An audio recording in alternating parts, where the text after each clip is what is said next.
I want to talk about the issues relating to Ekrem İmamoğlu and his associates who are currently under investigation for allegations of corruption, embezzlement, and affiliation with terrorist organizations, particularly the PKK, the Kurdish organization. And this case has significant implications for the government, the public trust, the political landscape across Turkey. Yesterday, the Turkish authorities detained the mayor or the municipal leader, İmamoğlu, along with approximately 100 individuals, including high ranking municipal figures and business figures. And the charges range across a series, there's a spectrum of serious offences. Prosecutors allege that İmamoğlu orchestrated a network of engaged in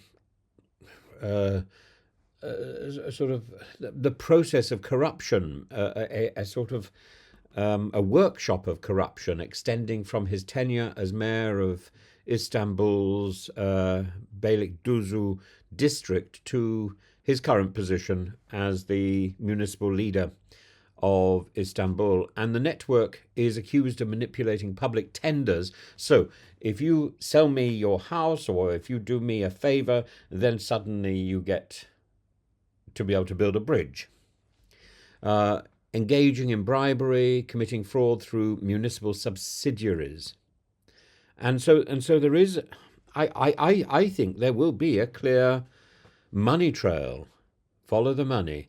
And certainly television coverage and newspaper coverage yesterday and today has been extensive and quite clear. And I've made a few videos lamenting the fact this information doesn't seem to be getting into the newspapers in the UK. It doesn't seem to be picked up at all by the BBC. And there's simply this assumption that this is a personal spat between Erdogan and his opposition leader, and the impression that is given in Turkish media is that İmamoğlu and his friends were aware that there was a case being made against them, and they put him up for a presidential for the presidential race, simply in order to find some sort of excuse. You know, if he's being attacked because he's a political opponent. It doesn't seem likely. The case is you don't want to prejudge. You don't want to. Somebody is innocent until they're proven guilty, but the evidence seems to be stacking up against this particular group of people. It may not necessarily mean that that İmamoğlu himself is corrupt, but the people around him are definitely not clean. Whether they are aiding a terrorist organization or simply supporting Kurdish groups, that isn't clear. But what does seem to be clear is that a lot of money seems to have exchanged hands without a very professional process. And again, it takes a lot of casual behavior for that not to be criminal. And if there's one person involved, then maybe a case can be made that will exonerate them. But this is hundreds of people. And quite a lot of them have already confessed to dodgy behavior. And this information is not coming out in Western reports. And so one of the ideas in this evening's news broadcast was that İmamoğlu and certain associates provided support for the PKK, the KCK organizations by employing individuals linked to these groups within municipal roles. Again, as I say, that there could be explanations for this, but it becomes really difficult to explain the transaction details between this fellow called Ali, who transferred 3 luxury villas, collectively valued at approximately 50 million Turkish lira, to Imamoglu for a substantially reduced sum of 15 million Turkish lira. And then these were then sold on for huge amounts. And the authorities discovered 40 million Turkish lira in cash at this Ali fellow's residence and in his car, raising suspicions about the legitimacy of the transaction and the potential money laundering activities. And further scrutiny reveals an expansive property portfolio associated with Imamoglu's construction company.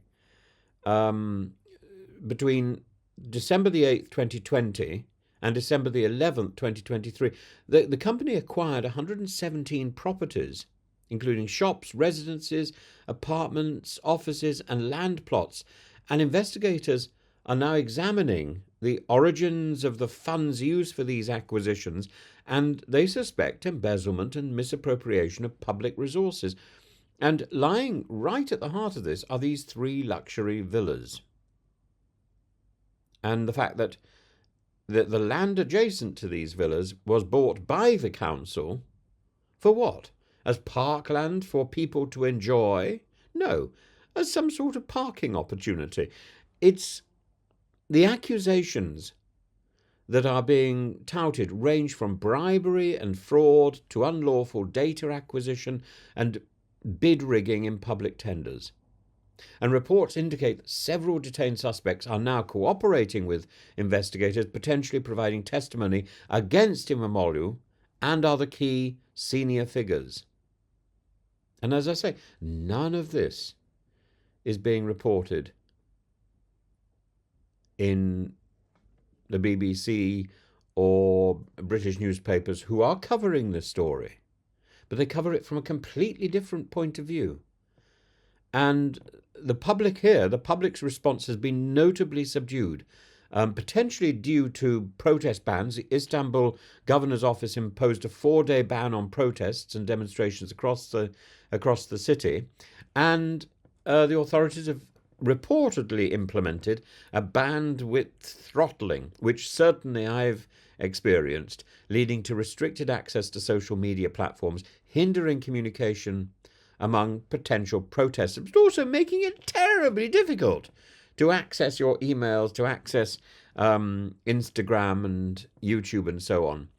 The allegations against Ekrem İmamoğlu and his associates presents a complex case intertwining corruption, property dealings, and this sort of alleged support for terrorist organizations. And the investigation's outcomes, I think, will have profound implications for political accountability, the rule of law, and public confidence in government institutions in Turkey in the future. It's imperative that the legal proceedings are conducted with the utmost transparency and adherence to due process to uphold democratic principles and justice. But I think it's important that the media throughout Europe starts to report the details of this case, because I find it extraordinary that